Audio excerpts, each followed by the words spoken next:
Il devient de plus en plus difficile de se mouvoir au Cameroun en ces temps cruciaux. Le climat sociopolitique est assez lourd et l'ancien ministre Issa Chiroma Bakari s'est donc vu débarquer hier à l'aéroport international de Yaoundé-Simalène alors qu'il se rendait au Sénégal, question de se recueillir sur la tombe du premier président de la République du Cameroun, Amadou Ahidjo. Que s'est-il concrètement passé? Issa Chiroma Bakari se confie à Naya TV.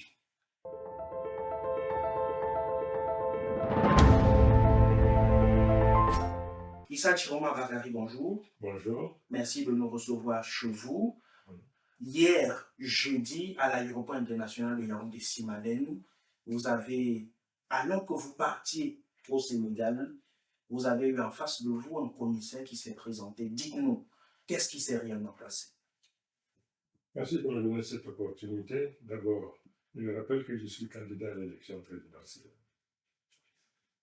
Le président de la République a une mission constante, celle de réconcilier les Camerounais avec eux-mêmes et avec leur histoire. L'histoire nous prescrit, nous, en tant que politiques, de rendre un vibrant hommage aux pères fondateurs de notre nation qui, au péril de leur vie, ont eu recours aux armes pour sortir hors de nos frontières l'occupant. Tous, ils ont préféré la mort à l'indignité de l'occupation. C'est donc pour cette raison, en cette circonstance solennelle, il est utile et indispensable de se souvenir de ceux qui ont donné de leur vie et de leur rendre hommage. Parce que nous n'avons pas une existence ex nihilo. C'est donc dans ce cadre-là, parce que l'histoire me prescrit donc de leur rendre hommage à chaque instant, j'ai décidé de me rendre à Dakar, accompagné de ma fille, pour aller m'incliner devant la tombe du président Ahidjo, dont le corps se trouve encore à Dakar. L'objet donc, c'était cela, ce déplacement. Ma fille et moi, après nous être entourés de toutes les précautions, nous nous sommes rendus à l'aéroport, toutes les formalités faites, bagages enregistrés, et au moment où il fallait donc aller entrer dans l'avion, le commissaire divisionnaire en charge de l'aéroport de Simalène vient vers moi, me salue poliment et me dit qu'il a reçu des instructions que je ne dois pas sortir du territoire et que cette instruction viendrait de la présidence de la République. J'ai fait valoir le fait que je ne suis plus ministre. Quand on est ministre, on est astreint à cette contrainte. C'est le chef de l'État qui doit autoriser que vous sortiez du territoire national pour aller en mission, quelle que soit sa nature, quand on est ministre en fonction. Mais cette contrainte ne s'applique plus aux anciens ministres. Ça fait plus de 2 mois que je suis ancien ministre.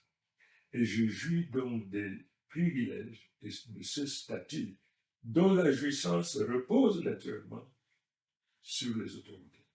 Et je proteste donc auprès du policier pour lui dire, non, monsieur, peut-être que vous n'avez pas bien compris. Je ne suis plus ministre, je suis ancien ministre. Il dit, malgré tout, monsieur, vous ne sortez pas. Est-ce que vous avez un document pour me le notifier? Non. C'est un coup de fil qu'il a reçu et il me le notifie. Sur place, j'ai protesté. Protester contre cet arbitraire.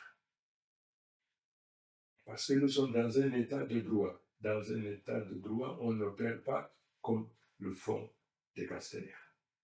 J'ai donc exigé ces documents. Malheureusement, ils n'étaient porteurs d'aucun document. Afin d'éviter donc de faire un scandale quelconque, j'aurais pu arguer que je suis dans mon droit. J'aurais pu refuser. J'aurais pu protester. J'ai obtempéré. J'ai pris mes effets. Je suis sorti. Pour la petite histoire, même le salon d'honneur, qui est ouvert à tous ceux qui ont eu le privilège et la dignité d'exercer cette fonction, même ce salon d'honneur a failli m'être refusé. C'est par la suite que les hôtesses de ADC se sont ravisées pour dire, monsieur, vous avez droit, parce qu'initialement, ils m'avaient demandé de payer 50 000 francs, parce que Air Côte d'Ivoire n'avait pas de salon d'honneur. J'avais donc donné les 50 000. Mais par la suite, elles sont revenues vers moi pour me dire que j'en avais donc effectivement droit. Voilà donc exactement. Mais ce que je peux vous dire, c'est que déjà au niveau de l'aéroport, tout le monde en était informé. Et probablement l'information est allée à la vitesse de la lumière. Une réaction, comment dirais-je, vertigineuse ou bien virale, pour parler maintenant, hein, a eu lieu, et ma foi, ça venait de partout. L'indignation, l'injustice, l'arbitraire dont j'ai été victime. Un état de droit n'opère pas de cette manière. Ils auraient pu produire un document par lequel l'autorité de compétence me prescrit de ne pas. J'aurais pu protester. Je l'ai fait, mais pas comme j'aurais dû peut-être le faire. C'est-à-dire? C'est-à-dire dire non, je ne bouge pas.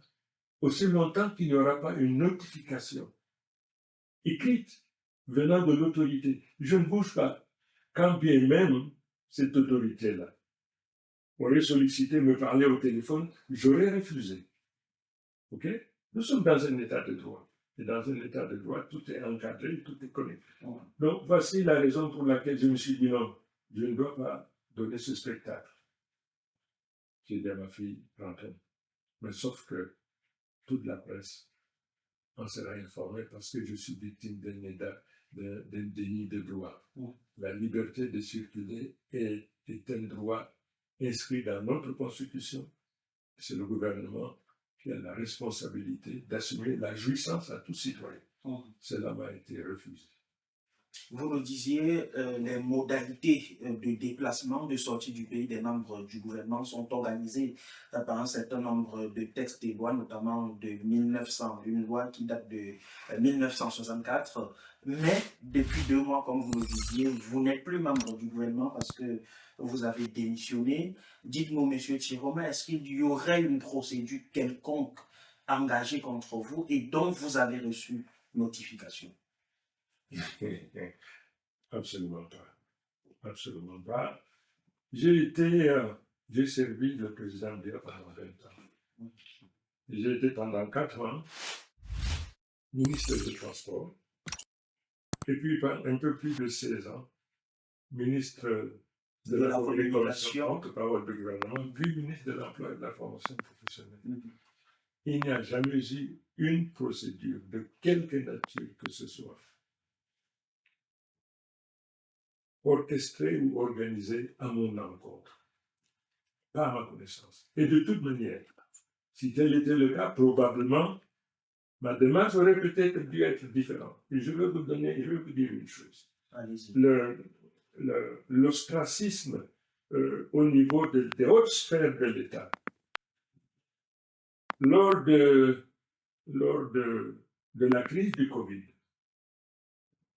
des moyens ont été mis à la disposition de l'État en général, du gouvernement en particulier. Je suis responsable de l'emploi. Des moyens ont été mis à la disposition du ministre en charge du travail. Je suis ministre de l'Emploi. Je m'occupe donc de l'emploi des Camerounais. Pas un iota, pas un franc n'a été mis à ma disposition. On a donné de l'argent à tous ceux qui sont chargés de la formation, de l'éducation, ministère d'enseignement de base, enseignement secondaire, enseignement supérieur. J'enseigne la formation professionnelle. La chose indispensable, sans laquelle la construction de la richesse est impossible. Je n'ai pas reçu un copec de l'argent du Covid. Je vous dis ça pour vous dire l'ostracisme dont j'ai fait, et jusqu'à mon départ, l'ostracisme dont j'ai fait l'objet quand j'étais au gouvernement. J'ai Avec protesté. votre permission, nous aurons l'occasion de revenir sur votre sortie du gouvernement. Finissons-en avec cette actualité présente. Lorsque un commissaire divisionnaire se présente devant vous et vous dit vous ne voyagez pas, comment est-ce que vous avez passé la journée d'hier? Est-ce que vous avez dormi de la nuit? Comment est-ce que vous vous êtes senti? Je sollicite mes compatriotes de me faire confiance, qu'ils me confient la gouvernance de notre nation pour établir l'ordre. Parce que la nation est aujourd'hui dans un chaos. Lorsque le commissaire se présente à moi, il n'aurait même pas, lui-même n'aurait pas dû accepter des ordres oraux qu'il aurait reçus de quelque part. Il aurait argué le fait que l'exercice de sa fonction lui prescrit d'avoir un document qui atteste. J'aurais pu dire à monsieur le commissaire, ça c'est vos fantasmes, je n'accepte pas. Je vous ai dit, j'ai accepté simplement pour éviter de donner un spectacle. Le commissaire aurait dû dire à sa hiérarchie, faites-moi parvenir rapidement un document que je vais exhiber au ministre Chiroma afin de le persuader que ce n'est pas ma volonté, c'est la volonté de l'autorité de compétence. Ça n'a pas été fait. Vous posez la question de savoir si j'ai bien dormi. Non, on ne peut pas bien dormir. Quand l'injustice, l'iniquité, l'arbitraire règnent aux plus hautes sphères de l'État, personne ne doit bien dormir. Personne. Parce que la justice, c'est le pouvoir de régulation de l'ordre social, la justice. C'est l'arbitre du jeu sociétal. Mais dès lors que la justice, la loi est mise entre parenthèses, aucun citoyen n'est en sécurité. Ai-je bien dormi? Je dois m'en convaincre, n'est-ce pas? Mais si d'aventure le sommeil ne vient pas, vous savez, on prend un petit quelque chose pour dormir, sinon on risque de s'effondrer. Non, on ne peut pas dormir. Ce pays ne peut inspirer confiance à personne. Dès lors qu'on peut disposer de vous, en dehors du cadre juridique, légal, on peut disposer de vous comme on veut. Parce qu'on est au pouvoir, parce qu'on a de l'autorité, parce que. À votre avis, qui se cache derrière cette interdiction formelle, informelle, verbale? J'ai une réponse très simple. Et cette réponse vient du commissaire divisionnaire. Donnez-la nous. Aussi longtemps, vous devez obtenir l'autorisation de la présidence de la République avant de sortir. Ce qui veut dire autorisation de la présidence de la République. À vous de tirer donc toutes les conclusions qui s'imposent. Issa Chiroma Bakari, vous partiez donc à Dakar pour vous recueillir sur la tombe d'Amadou Ahidjo, le premier président de la République du Cameroun. Vous avez évoqué dans votre prise de parole cette nécessité de rendre hommage au père fondateur de notre pays. Mais en ce moment précis, quelle était l'opportunité de vous rendre sur la tombe d'Ahidjo? Je l'ai dit, je suis candidat à l'élection présidentielle. Je dois rendre hommage à nos maîtres. Ceux-là, je vous ai dit, qui ont décidé, qui ont pris les armes, qui ont sacrifié leur existence. Je me devais de leur rendre hommage. Le seul endroit, le seul réceptacle approprié pour cela, c'est là où se trouve au moins l'un des bâtisseurs de la nation. Il y a d'autres. Dans mon programme politique, je préconise le rapatriement des restes de tous nos héros qui se trouvent hors de nos frontières. Si je savais où se trouvaient les restes des autres héros, j'aurais pu ne pas choisir le Sénégal, mais aller ailleurs. Parce que j'ai déjà été au Sénégal, mais il faut que vous me donniez l'opportunité de le dire. J'ai été victime d'un mensonge. Enfin, je vais dire, vous avez dit quelle est l'opportunité? Oui, il fallait que je rende hommage. Rendre hommage, c'est m'incliner devant la tombe de l'un de ces héros. Et surtout qu'Aïdjo a eu le privilège d'être le premier président du Cameroun. Aujourd'hui, nous savons dans quel état il a rétrocédé le pouvoir et dans quel état se trouve notre nation aujourd'hui. C'est pas plus compliqué que ça. Est-ce que vous l'avez déjà fait par le passé? Vous prosternez devant sa tombe, priez devant sa tombe. Merci de me donner cette opportunité. Parce que quelque part, il a été dit, je pense que c'est Madame Aminata Aïdjo. Nous en arrivons. Bon, alors, si vous ne voulez pas qu'on l'évoque maintenant, je dirais simplement que oui, j'ai déjà eu l'opportunité de m'incliner devant la tombe du président Aïdjo. Vous me donnerez l'opportunité de vous dire dans quelles circonstances. Bien évidemment. Et vous avez parlé d'Aminatou Aïdjo, la fille d'Amadou Aïdjo, président de la République du Cameroun, a qualifié dans un communiqué votre action avortée, puisque vous n'avez pas pu aller au Sénégal, d'escroquerie politique, puisque, dit-elle, vous n'avez jamais présenté vos condoléances à la famille Aïdjo.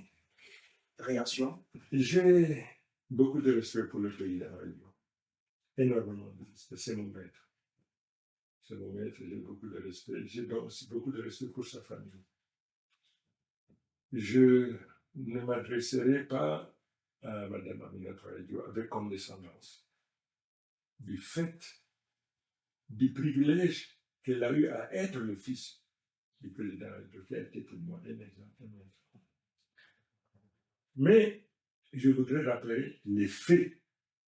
Et les faits sont têtus. Le président Aïdjo est mort en 89. Cher monsieur, en 89, j'étais en prison. J'étais en prison à Yoko. Et nous étions maintenus dans des conditions abominables. Je ne pouvais pas évoquer. C'est l'histoire.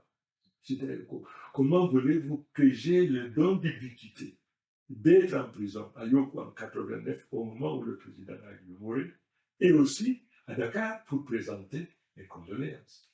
Ce que je peux vous dire à ce moment, nous en avons tous été affligés, vraiment affligés, choqués. Et parce que pour nous, c'était un mur qui s'effondrait sur une porte qui ne pourrait plus jamais s'ouvrir. Pourquoi? Parce que tout au long de notre séjour en prison, nous avons caressé l'espoir qu'il y aurait réconciliation entre le président Aïdjo et son fils, le président Biya. Et que cette réconciliation aurait pu faciliter notre libération. Malheureusement, ça n'a pas eu lieu. Donc, je cite dans ce cas-là, j'étais en prison, je ne pouvais pas. Je rappelle que vous avez fait 7 ans en prison. Très bien. Deuxième vérité, je suis élevé à la dignité de ministre des Transports. Ministre des Transports, j'ai la tutelle de la SECNA. La SECNA, vous expliquerez à vos téléspectateurs ce que c'est, la SECNA. C'est une structure qui gère la sécurité aérienne de 15 pays africains, dont le Cameroun. Je suis donc, de par la fonction, tenu à prendre part à toutes les rencontres statutaires de cette institution. À cette époque-là, il y a un monsieur, aujourd'hui, qui va témoigner. Il s'agit de M. Edimo, l'actuel ministre conseiller spécial de M. le Premier ministre, chef du gouvernement. À l'époque, il était représentant de la SECNA au Cameroun, représentant résident. Lorsque je suis allé donc en mission, dans le cadre d'une rencontre statutaire de la SECNA, je suis allé avec M. Edimo, qui était donc le représentant de la SECNA au Cameroun. Et je voudrais également dire une chose, c'est que Edimo a une relation de proximité très grande avec toute la famille du président Aïdjo. Toute la famille. Aujourd'hui, il considère par exemple Mamadou Aïdjo comme son frère. Et effectivement, ces liens ont existé. Je suis allé donc avec Edimo à la réunion de la SECNA. À la fin de cette rencontre, Edimo m'a amené au domicile du président Aïdjo à Dakar, au domicile du président Aïdjo. Parce qu'il est en contact étroit avec Mme Aïdjo, personne. Voilà. Germaine. Germaine. Mm. Je vais donc chez Germaine. Germaine m'accueille et elle m'a dit un certain nombre de choses qui doivent rester secrètes entre elle, moi. Edimo était présent. Lorsque nous finissons donc la rencontre, je lui présente des condoléances et lui demande de les adresser à toute sa famille. C'est pour ça que je dis que peut-être Mme Aminatou Aïdjo a fait preuve d'une amnésie sélective. Parce qu'elle ne peut pas n'avoir pas appris que je suis allé au domicile de son père pour présenter mes condoléances à sa mère. J'aurais bien aimé rencontrer également Babette que j'ai connue. Elle, Aminatou, je ne connaissais pas, mais je ne connaissais pas. Donc je suis allé. Et quand nous sommes sortis de là, Edimo m'a amené m'incliner devant le tombeau du président Aïdjo. Nous sommes en 1992. Alors, est-ce 93 ou 94? 92, 93. Je suis parti du gouvernement en 96. 96. C'est donc dans ce laps de temps que je suis allé prendre part à la réunion conventionnelle et avec Edimo. C'est donc Edimo qui m'a amené au cimetière de Youf, ou quelque chose comme ça au Sénégal, et je me suis incliné devant le reste du président Aïdjo, en présence. Et d'ailleurs, nous avons une photo qui marquait cet instant. Ensuite, à la mort de Germaine, je suis allé au domicile de Mme Aminatou pour lui présenter des condoléances du fait de la disparition de sa mère. Comment donc cet être, pour qui, au nom de son père, j'ai du respect, comment peut-elle me couvrir de propos diffamatoires, attentatoires à mon honneur, et des propos qui sont des mensonges grotesques, Je vous ai cité des témoins, vous verrez des photos. Comment peut-elle se plaindre? Simplement, est-ce parce qu'elle était un instrument entre? Est-ce parce elle cherche quelque chose? On dit qu'elle veut entrer au gouvernement. Faudrait-il donc peut-être... Qu'est-ce qui, à votre avis, justifie cette sortie? Je ne veux pas le dire, mais je dis qu'on pense qu'elle est à mesure de trahir père et mère pour approcher. Ce n'est pas mes photos. Je respecte le président Aïdjo. Vous savez, je vous ai dit quand j'étais étudiant en France, j'avais le privilège de rencontrer le président Aïdjo autant de fois que c'était nécessaire. Je suis rentré également. J'ai eu ce privilège-là. Donc, ce monsieur m'a marqué. Et c'est sous son administration que j'ai fait mes études supérieures. Je suis ingénieur de 2 établissements, ferroviaire et universitaire. C'est sous son administration. C'est pour ça que j'exprime une gratitude de reconnaissance. Sortons définitivement de cette affaire de voyage manqué à l'aéroport international de Yaoundé. Germaine Aïdjo dénonce également au passage ce qu'elle qualifie de mensonge sur les règles établies par le gouvernement sur le déplacement de ses membres. On en a évoqué tout à l'heure, mais elle estime que vous savez très bien que vous ne pouvez pas sortir du pays comme ça. C'est une fois de plus procéder comme ça. Je suis candidat à l'élection présidentielle. Ma mission, c'est d'aller partout où se trouvent les Camerounais, où ils sont des électeurs. Je dois aller vers la diaspora, monsieur. Quand bien même il y aurait une restriction, dès lors que je suis candidat, une mesure d'exception s'imposerait, se serait imposée, parce que je dois aller à la rencontre de mon électorat. Je dois aller vers la diaspora. Comment voulez-vous que j'aille à la diaspora si je ne sors pas? Donc, c'est qu'elle dit une fois de plus, Madame Aminatou, je ne veux pas entrer en polémique avec vous, mais de grâce, épargnez la mémoire de votre père aujourd'hui célébré par tous les Camerounais.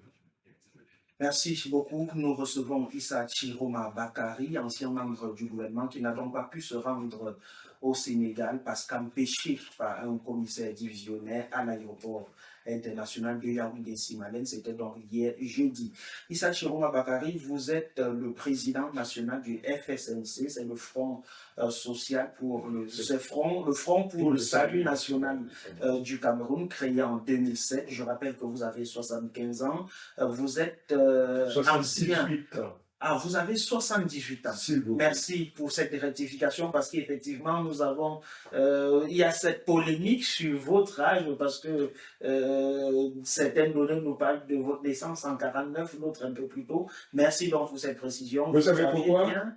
Non. Parce que je suis jeune, fort et beau. N'est-ce pas? Nous vous le concédons.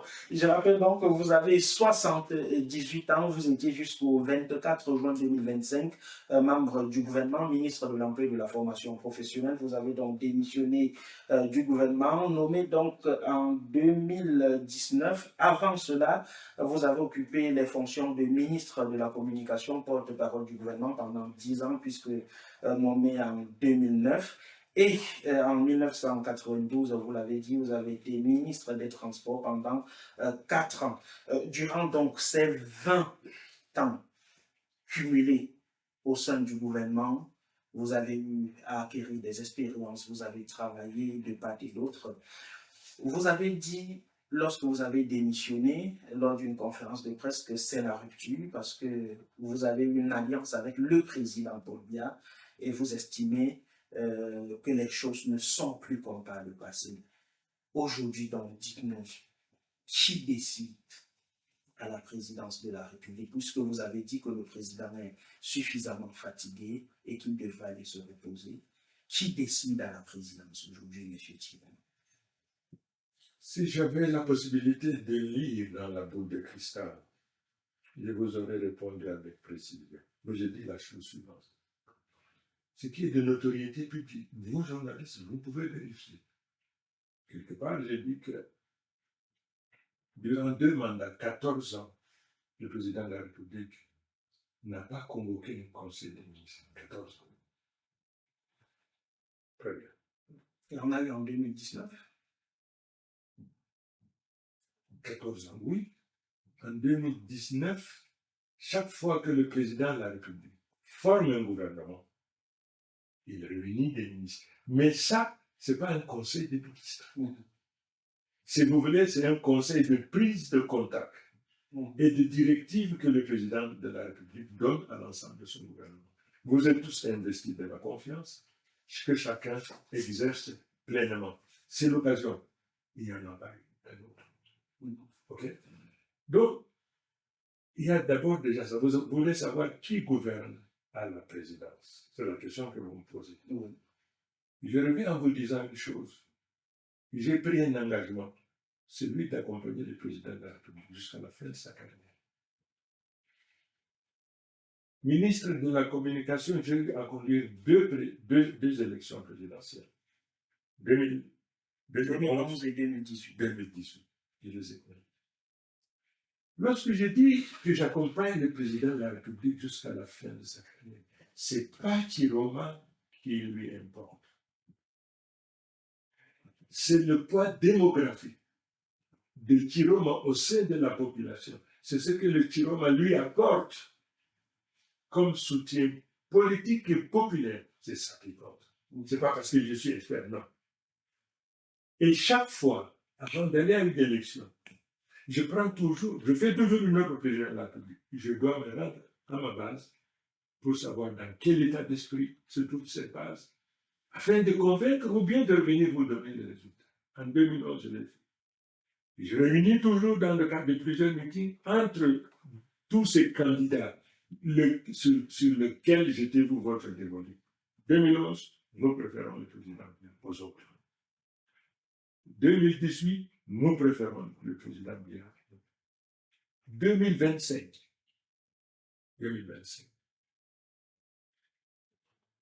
J'ai organisé 2 meetings historiques, l'un à Maroua, l'autre à Gawa. Quand j'arrive à Gawa, pour le meeting de Maroua, je reçois donc des informations de mes militants de Maroua. Chiroma, on te connaît. Quand on te voit, c'est Biya. Mais cette fois-ci, si tu nous parles de bien, si on ne te jette pas de la pierre, des pieds, pour ton âge et pour ce que tu as pu faire, on te laissera seul sur le podium. Ne nous parle pas de lui. Je reçois cette information avant d'aller à Maroc. Il n'y aurait pas de souci. Je vais donc un meeting comme on n'en a jamais vu, même du temps où l'opposition était encore. Et vous constaterez, si vous sortez les images, vous constaterez toujours deux personnes à côté de moi pour me rappeler. Attention, ne prononce surtout pas le nom de Biya. Attention, attention. Vous savez, l'habitude à la produire, comme on dit. Pour la première fois, j'ai donc dit à la militants, immense, je ne viens pas vous dire qui voter. Vous êtes le peuple, vous êtes la souveraineté. Mais moi, vous êtes le maître d'ouvrage. Moi, je suis le maître d'œuvre. Vous me direz qui vous voulez et j'organiserai le vote. Et qu'est-ce qu'ils vous ont dit? Je vais à Garoua. C'est exactement la même chose. Ce qu'ils me disent, nous sommes fatigués. Nous sommes les dindons de la farce.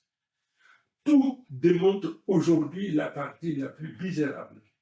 Par exemple, les statistiques sont là. Ce n'est pas moi qui ai rédigé ces statistiques, c'est l'Institut national des statistiques. Plus de 70-72% de la misère, de la pauvreté, c'est dans la partie septentrionale, en particulier à l'extrême nord, ainsi de suite, ainsi de suite. Je profite de l'occasion pour vous dire pourquoi cette réaction globale, presque épidermique. Tous les mois, l'État dépense 120 milliards, 113 ou 120 milliards pour payer le salaire des employés de l'État, gouvernement et 120 milliards. Figurez-vous bien que les 3 régions septentrionales, l'extrême nord, le nord et la nord, asseyez-vous bien, ne reçoivent pas 10 milliards sur 120 milliards avec la population que vous connaissez. Ce que je vous dis, c'est des faits. Ces faits, vous allez au ministère des Finances, vous les trouverez. Ce document, il existe. Comment voulez-vous que la misère ne soit pas? Et face donc à tout ça, qu'est-ce que je vais dire à ces populations pour voter bien? On vous dira qu'il n'y a pas de route. Aujourd'hui, le septentrion, on est à moins de 7%. Mais M. Chiroma est généralisé dans les 10 régions. Je suis désolé. Je suis désolé. D'accord, poursuivez. Voilà. Je connais ce que votre base vous a dit. Non, mais voilà, mais ne m'interrompez pas, M. Brunet. Je connais cet article, vous savez. Nous l'avons dit à Colin. Ce que je vais dire. Aujourd'hui, je suis candidat à l'élection présidentielle. La fonction transfigure. Je ne m'occupe plus du septentrion, je m'occupe de toute la nation. Confiez-moi cette nation et vous allez voir ce que je vais en faire. Mais vous avez posé le cas particulier. Souffrez donc que je vous donne des éléments d'appréciation. C'est donc pour cette raison que je vous ai donné ces chiffres-là. Les gens m'ont dit, n'en veulent plus. Et il se trouve que ça fait résonance sur l'ensemble du territoire. Il y a les 3 évêques. Tous suivent du septentrion. Donc, elle m'a dit, nous n'en voulons plus, même si c'est un diable, nous voulons d'abord prendre le diable et puis on va voir comment on va le gérer. C'est pas exact. C'est exact. Donc, les gens disent qu'ils n'en veulent plus, ils sont fatigués. Quel argument vais-je leur avancer pour les convaincre de voter pour le président? Il y a pour le président sortant. Quel argument? J'étais à court d'arguments. Plus grave encore, le président vient aujourd'hui, il est pas dans la maladie, il faut le reconnaître. Il est inaccessible, il est invisible. Moi qui ai pris l'engagement de l'accompagner, je n'ai plus de partenaire. Il est invisible, il est invisible, il est inaccessible. Je me devais donc de retourner vers le peuple parce que le choix devenait cornélien. Je reste aux côtés du président bien. Je vais m'aliéner pour le reste de ma vie, le peuple. Je vais du côté du peuple. Très certainement, il y a rupture avec le président. La situation est simple. En dehors, j'ai eu à poser, dans le cadre de cette même émission, cette question que vous allez recevoir à un autre membre du gouvernement. en dehors des cérémonies officielles, protocolaires, quand est-ce que vous avez rencontré le président Paul-Biya pour la dernière fois?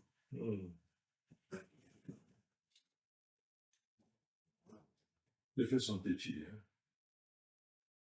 J'ai rencontré le président Biya à l'occasion, on est encore à l'occasion des fêtes de fin d'année. On allait serrer dans le président Biya. Et moi, je suis privilégié. Chaque fois, il me dit un ou deux mots gentils. Et vous posez la question précise comme celle-là, on le voit cela. Moi, personnellement, je l'ai vu là. On ne le voit pas. Mais ça ne date pas d'aujourd'hui, on ne le voit pas. Donc, vous ne vous souvenez pas de la dernière fois où vous vous êtes rencontrés tous les deux? C'est la seule. Vous voulez dire le président de la République? Le président Paul-Biya et Issa Chiroma Bakary, seul à seul. Je crois qu'en 20 ans, j'ai eu ce privilège qu'une fois. En 20 ans. Il faut dire une chose, je suis privilégié. Quand j'étais ministre de la Communication, j'ai eu le privilège d'accompagner le président de la République. 8 fois.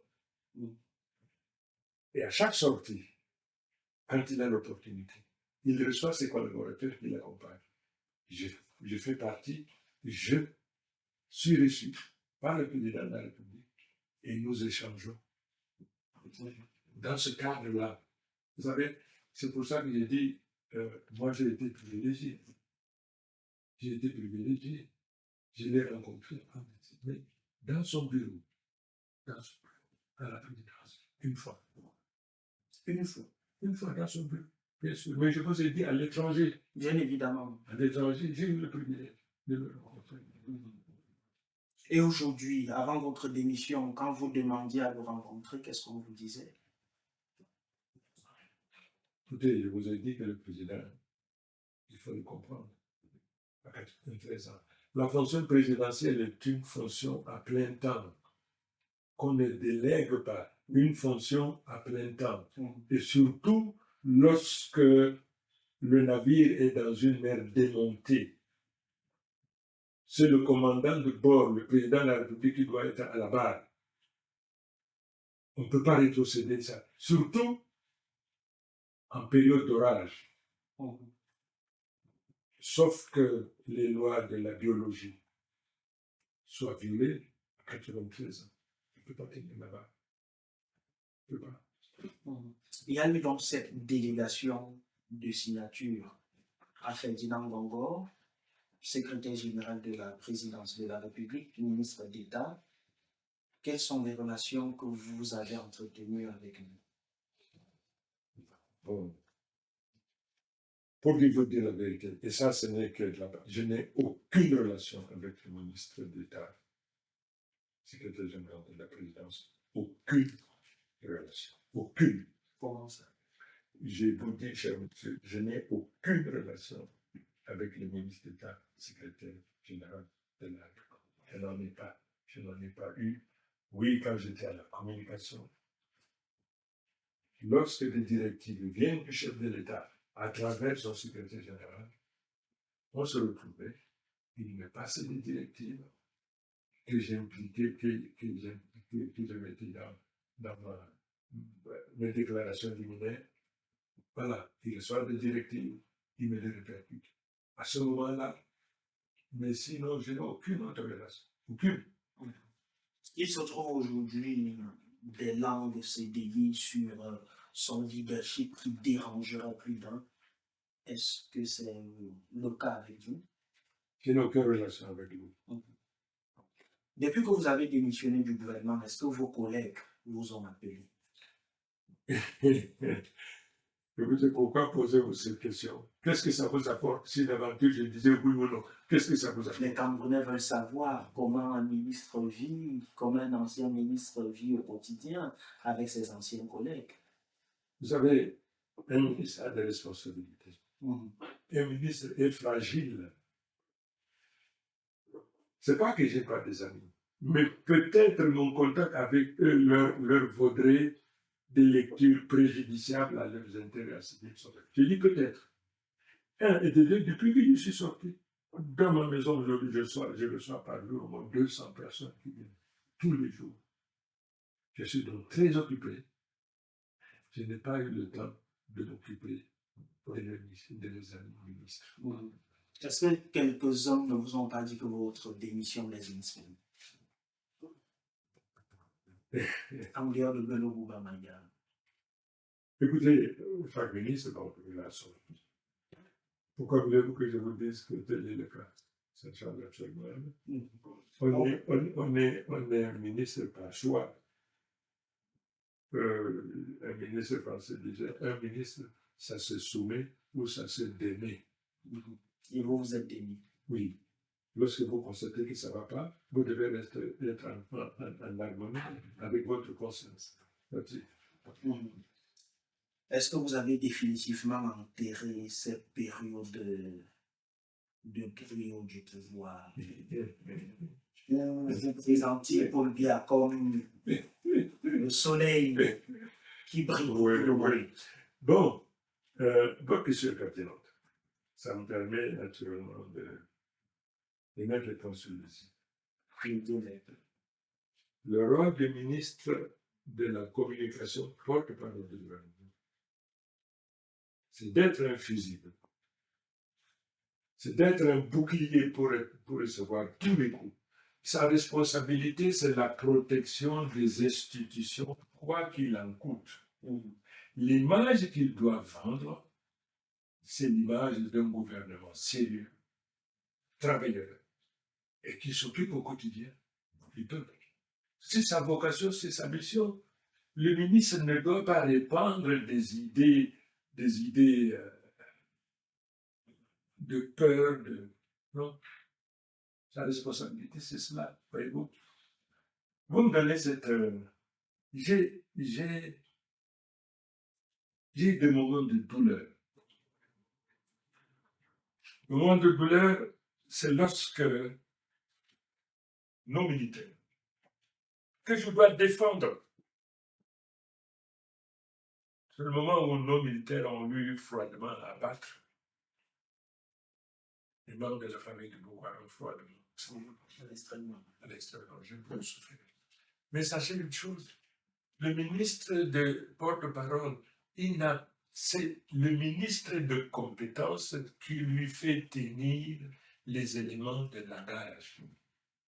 À l'occasion de cette émission, vous avez constaté, j'avais toujours le colonel Badjek à mes côtés. L'ancien chef de la division de la communication voilà. du ministère de la Défense. C'est lui donc qui me remet des éléments de langage. Nous constituons, je fais valider mon propos par sa hiérarchie avant de dire. Je n'invente rien. Mais j'assume la responsabilité. J'ai parlé au nom du gouvernement. Il y a des périodes comme ça où vous êtes pas le bouc émissaire, mais vous devez recevoir le choc. Vous savez, nos militaires, qu'est-ce que nous appelons? Nos militaires, c'est des gens qui donnent leur sang, qui sacrifient leur sang et leur famille pour la protection de la nation, pour la continuité territoriale de notre nation. C'est pour cette raison qu'on doit être indulgent, qu'on doit les protéger. Malheureusement, il y a eu cette bavure. Elle est déplorable. Bon, c'est arrivé.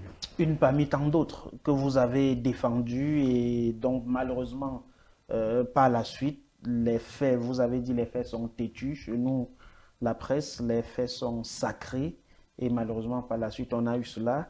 Et est-ce qu'aujourd'hui, lorsque vous vous regardez dans un miroir d'anciens membres du gouvernement, vous vous dites, est-ce que j'ai pas un peu trop merdé? À la communication ou bien de manière globale? À la communication. Même à l'emploi et la formation professionnelle, parce que c'est vous qui dites que la jeunesse est très mal formée, alors que vous étiez ministre de l'emploi et de la formation professionnelle. Non, pas du tout. Alors, je vais dire la chose suivante. Une fois de plus, à la communication, vous recevez des éléments de langage que vous magnifiez et que vous servez.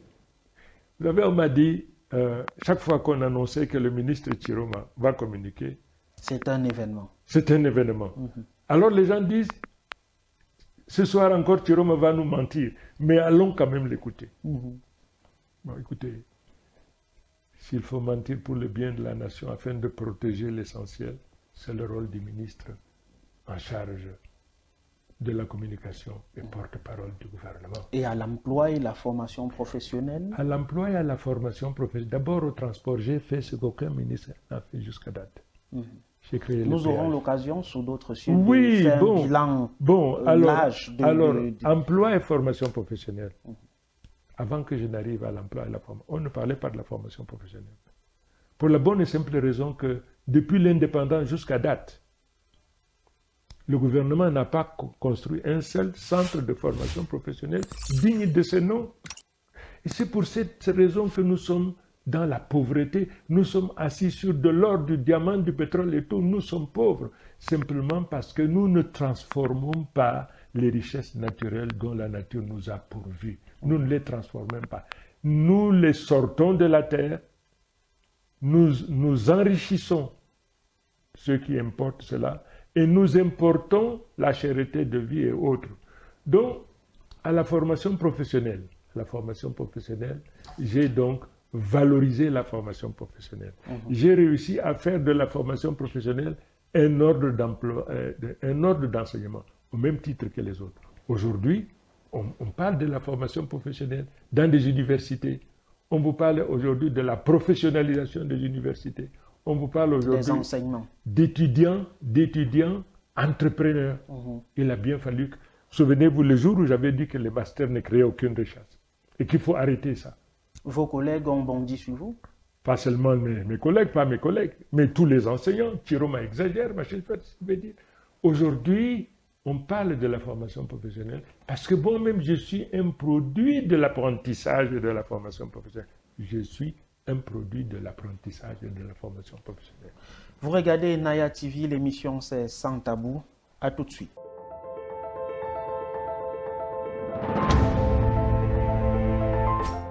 Vous rêvez d'une nouvelle maison, d'un investissement sûr ou de simplifier la gestion de vos biens? Mapiol est la solution. Grâce à nos services adaptés à vos besoins, Mapiol vous accompagne à chaque étape de votre projet immobilier. Mapiol, c'est aussi la plateforme immobilière entièrement digitale qui s'adapte à vos préférences et à vos sélections pour vous recommander des propriétés qui répondent le mieux à vos critères. Avec Mapiol, simplifiez-vous la vie en bénéficiant de nos différents offres et services immobiliers, notamment l'achat, la vente, la construction, la location, le financement et l'investissement. Bénéficiez également d'un accompagnement juridique expert pour sécuriser vos transactions et déléguer la gestion de vos biens en toute confiance. Également, simplifiez vos démarches administratives grâce à notre expertise. Mapiol, c'est la solution globale accessible.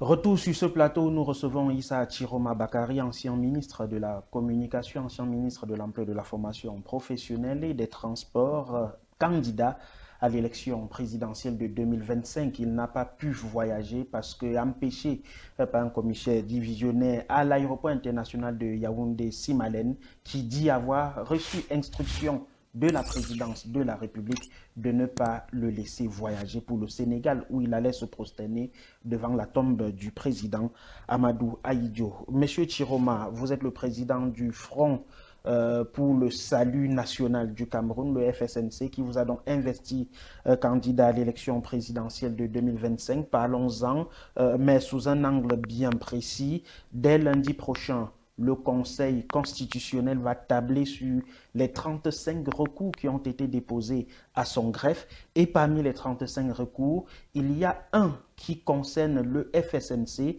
avec un comité directeur provisoire qui a donc déposé ce recours en annulation de votre candidature à l'élection présidentielle. Commentaire. Oui, pas de commentaire. Ce comité directeur provisoire, qui l'a créé? Dites-nous. C'est eux qui l'ont créé. C'est vous le président du parti. Mais parce que dans mon esprit, ça n'existe pas. Ce comité n'existe pas. Pour qu'il y ait un comité directeur provisoire, il faut bien que le président soit déchu de ses responsabilités. Il faudrait que le parti cesse d'exister ou traverse une zone de turbulence ou d'orage. Rien de tel. Rien de tel. Pour la petite histoire, Ça, ils ont rebeloté là. Pour la petite histoire, en 2020, ils m'ont aussi traduit devant le tribunal à Garoua au motif que nous n'étions pas légitimes et qu'il fallait invalider les listes. Ça a été jugé. Il a été débouté 2020. Jugé, débouté, les choses existent. Donc, vous savez, nous sommes un État de droit. Le Conseil constitutionnel est saisi. Il va dire le droit. Vous prenez ça à la légère ou au sérieux? On ne prend rien à la légère quand il s'agit du Conseil constitutionnel. C'est ce corps-là qui a la lourde responsabilité d'arbitrer au regard de la loi. Cette accusation-là sera confrontée aux exigences de la loi. Est-ce que vous ne vous dites pas que c'est la même machine qui vous a empêché de voyager, qui est en branle contre vous? Est-ce que vous ne vous dites pas que c'est la même machine qui a permis à Dewa et aux autres de démissionner, de créer leur parti qui est facile? En un temps record, pour la première fois, un premier parti a été créé en 3 jours, le deuxième en 24 heures. On a débauché donc des gens. Pourquoi? Parce que le FSNC est ce parti qui compte, qui fait peur. Vous avez vu mes méga meetings. Vous en verrez d'autres, comme vous n'en aurez jamais vu. Peut-être que vous n'en verrez pas. Le FSNC est devenu un cauchemar pour eux. Un cauchemar parce qu'aujourd'hui, j'ai décidé de me mettre du côté du peuple. Je ne suis donc pas de leur côté. Et c'est le peuple qui est l'arbitre qui va décider. Il redoute le peuple. Je suis en immersion avec le peuple. Donc, est-ce que vous posez la question, n'est-ce pas la même machine qui a inspiré ce comité directeur provisoire pour saisir machin? Une fois de plus, si j'avais cette boule de cristal, j'aurais pu vous dire, mais suivez mon regard. Quand on crée un parti en 24 heures, un autre en 72 heures, et puis maintenant ça émerge. On peut tirer tout de suite des conclusions, mes enfants. Donc, vous n'avez pas vu ce comité directeur provisoire venir concernant le recours en annulation de votre candidature devant le Conseil constitutionnel. Avant cela, donc, vous avez réagi par rapport à la candidature de Maurice Kamto qui a été rejetée par Elections Cameroun, et vous dites ne pas remettre en cause l'arbitrage d'Elekam dans le communiqué que vous avez rendu public. Dites-nous, est-ce que le Conseil électoral a été juste avec la candidature de Maurice Kamto? Je pars d'une présomption. Le ministre Kamto, le président Kamto, est une expertise de classe internationale réputée, connue, qui a joué un rôle incontestablement important lors de l'effort du gouvernement à récupérer Bakassi. C'est une expertise connue. Je pars de la présomption qu'un homme de droit comme celui-là ne s'être pas entouré de toutes les précautions pour éviter de tomber dans des travers, quelle que soit leur nature. C'est pour cette raison que je dis que je ne porte pas de jugement de valeur. Mais j'évalue l'importance, le rôle, le talent, la compétence de l'homme. Pour dire non, il ne peut pas prendre à la légère. Il a dû prendre donc toutes les mesures pour que sa candidature ne rencontre pas un obstacle qui soit rédhibitoire à la suite. C'est simplement ça que je dis. Mais je dis aussi une chose, que le Conseil constitutionnel, nous souhaitons que le Conseil constitutionnel observe avec équité et justice le recours introduit par le professeur Kamto, aujourd'hui qui mettrait en cause, en doute, le fait que c'est un poids lourd de l'opposition. Nous avons besoin d'un Kamto fort. Bref, je dis donc que cette démarche est dictée par le devoir. Je suis un homme politique. Le Cameroun doit être un État de droit où des chances égales données à tous à chaque instant, quelles que soient les circonstances. Si la justice est juste, s'il y a équité dans le partage, il ne devrait avoir aucun problème. S'il arrivait que le Conseil constitutionnel déclare irrecevable la candidature de Maurice Kamto, qui agit sous la bannière du Manidem désormais, quel conseil lui donneriez-vous? Non, je ne peux pas donner de conseil à Kamto. Parce que l'amour de cette nation, sa grandeur, lui est chevillé au corps. Il sait ce qu'il a à faire. Le président Kamto est à l'écoute de la nation. Le peuple camerounais veut le changement, dans son immense majorité. Lui qui est amoureux de cette nation, qui sait ce qu'attendent les Camerounais, il saura ce qu'il faudra faire. Issa Chiroma Bakari, merci. You're welcome, merci beaucoup. Vous pouvez nous faire cette promesse parce que nous n'avons pas abordé avec vous tout notre protocole d'interview pour des raisons précises. Le Conseil constitutionnel va statuer dès lundi prochain sur les 35 recours introduits, nous l'avons dit. Et à l'issue donc de ce contentieux préélectoral, on aura l'ensemble des candidats retenus pour la présidentielle du 12 octobre prochain. Et nous reviendrons donc vers vous pour évoquer les motivations réelles de votre candidature, votre projet de société et la vision que vous avez pour le Cameroun. Vous nous promettez cela? Écoutez, c'est un honneur que vous me ferez. Je vous étalerai notre organisation. Il y a des aspects de mon programme qui ne relèvent pas de ma compétence.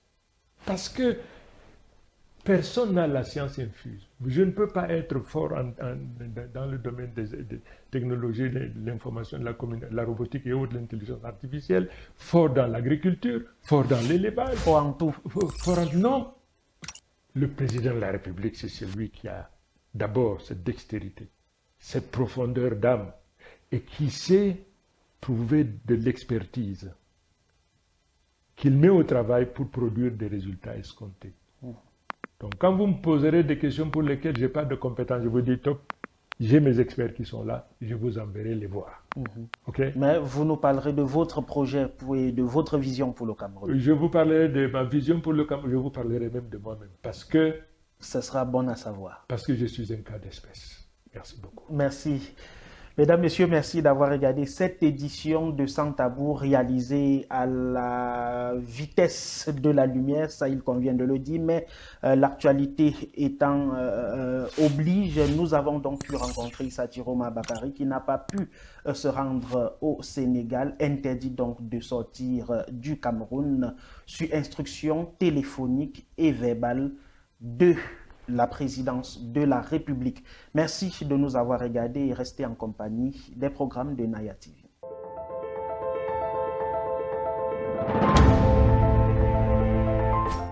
Vous rêvez d'une nouvelle maison, d'un investissement sûr ou de simplifier la gestion de vos biens?